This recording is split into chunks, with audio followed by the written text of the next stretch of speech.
এত বড় গরমে তেল পরান কলিজা ঠান্ডা করার মতো কাঁচা আমের শরবত বাহির থেকে ঘরে ফিরবেন বা ঘরেও থাকলে এই গরমে বেশি বেশি কিন্তু কাঁচা আমের বা ন্যাচারাল যে সমস্ত ফলমূল আছে শরবত পানীয় খেতে হবে। যত বেশি খাবেন তত স্বাস্থ্যের জন্য ভালো। চলে আসলাম কাঁচা আমের শরবত নিয়ে। চলুন তাহলে দেখা যাক। হ্যালো ভিওয়ান, আসসালামু আলাইকুম, সবাইকে ওয়েলকাম। এখানে আমি 5টা কাঁচা আম নিয়েছি। এই আমগুলোকে একটা প্লেট দিয়ে এইভাবে করে ছুলে নিব। আপনারা চাইলে বটি অথবা নাইফ দিয়ে বা ছুরি দিয়ে কেটে নিতে পারেন। দেখেন আমগুলো সব ছুলে নিলাম এই যে এইভাবে করে। এখন খোসাগুলো সরিয়ে নিব এবং আমগুলোকে স্লাইস করে করে কেটে নিব। সম্পূর্ণ ভিডিওটা আপনারা দেখবেন, আশা করি আপনাদের ভালো লাগবে। এত বড় গরম, এই গরমে মানে যত পাতলা লিকুইড খাবার খাওয়া যায়, যত ঠান্ডা খাবার ন্যাচারাল ফলমূল দিয়ে জুস তৈরি করে খাওয়া যায় তত স্বাস্থ্যের জন্য ভালো, তাই না? সেরকমই চিন্তা করলাম যে কাঁচা আমের জুস তো সবসময় করা হয়, আপনাদের সাথে শেয়ার করি, হয়তো আপনাদের উপকারে আসবে। আমগুলো ভালো করে ছুলে দেখেন এই যেভাবে করে স্লাইস করে করে কেটে নিলাম। সবগুলো আম একে একে এভাবে করে কেটে ভিতর থেকে বিচিগুলো ফেলে দিব।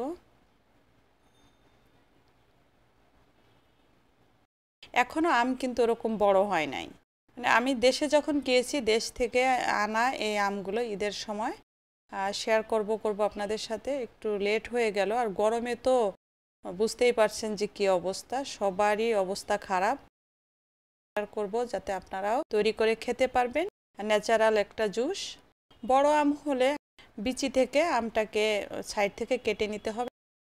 ছোট আম তো তাই আমি এইভাবে করে কেটে নিলাম। দেখেন বিচিগুলো এইভাবে করে ফেলে দিলাম। আপনারা চাইলে এই শরবতের সাথে একটু ঝালও অ্যাড করতে পারেন, সামান্য একটু কাঁচামরিচ দিলেই হবে। দেখেন আমগুলো কি সুন্দর, তাই না? এই আমগুলা আমি নিয়ে এসেছিলাম এবং লাগবে আমার পুদিনা পাতা। এই যে আমার বারান্দা বাগানের টব থেকে পুদিনা পাতাগুলো তুলে নিয়েছি। আমগুলো কেটে দিয়ে দিলাম, আর দিয়ে দিলাম পুদিনা পাতা, দিয়ে দিলাম 2 টেবিল চামচ চিনি, হাফ চা চামচ বিট লবণ, হাফ চা চামচ জিরার গুঁড়া মানে ভাজা জিরার গুঁড়া। আর এখানে চিনির পরিবর্তে আপনারা চাইলে চিনিটা বাদ দিয়ে মধু দিয়েও খেতে পারেন, কিন্তু আমি এখানে চিনি কম দিয়েছি। পরবর্তীতে যদি লাগে আমি একটু মধু ব্যবহার করব। এখানে 1.5 গ্লাস পরিমাণ পানি দিয়ে দিয়েছি। আমি কম পানি দিয়ে প্রথমে জুসটাকে করে নিব। জুসটা তৈরি হওয়ার পরে আমি পরবর্তীতে আরও পানি অ্যাড করব। এখানে টোটাল 6 গ্লাস শরবত হবে, সেই পরিমাণ আমি ইনগ্রিডিয়েন্টস অ্যাড করেছি। 5টা আম নিয়েছিলাম, ওখান থেকে 4টা আম এখানে দিয়েছি। আমগুলো ছোট ছোট আপনারা দেখতেই পাচ্ছেন। এখন জুসটা ভালো করে একটু গুলিয়ে নিব, আর আমি এখানে ছেঁকে নিব। আপনারা চাইলে না ছেঁকেও এটা খেতে পারেন। আর রেস্টুরেন্টে যখন আমরা খাই না জুসগুলা, তখন ওরা ছেঁকে দেয়, আর ছেঁকে দিলে আমার কাছে মনে হয় রিফ্রেশিং, বেশি ভালো লাগে। আমরা কত টাকা দিয়ে জুস কিনে খাই, তাই না?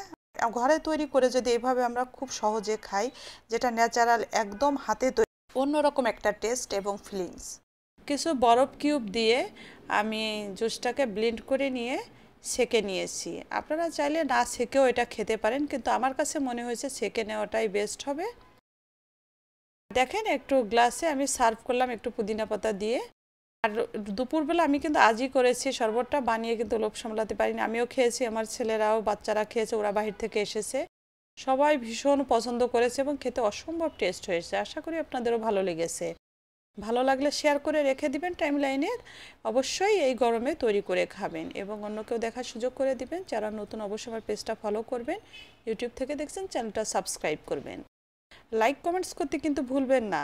সবাই ভালো থাকবেন, আমার সাথে থাকবেন, পেজটা ফলো করে সাথে থাকবেন। সবাইকে অসংখ্য ধন্যবাদ সাথে থেকে দেখার জন্য। আল্লাহ হাফেজ।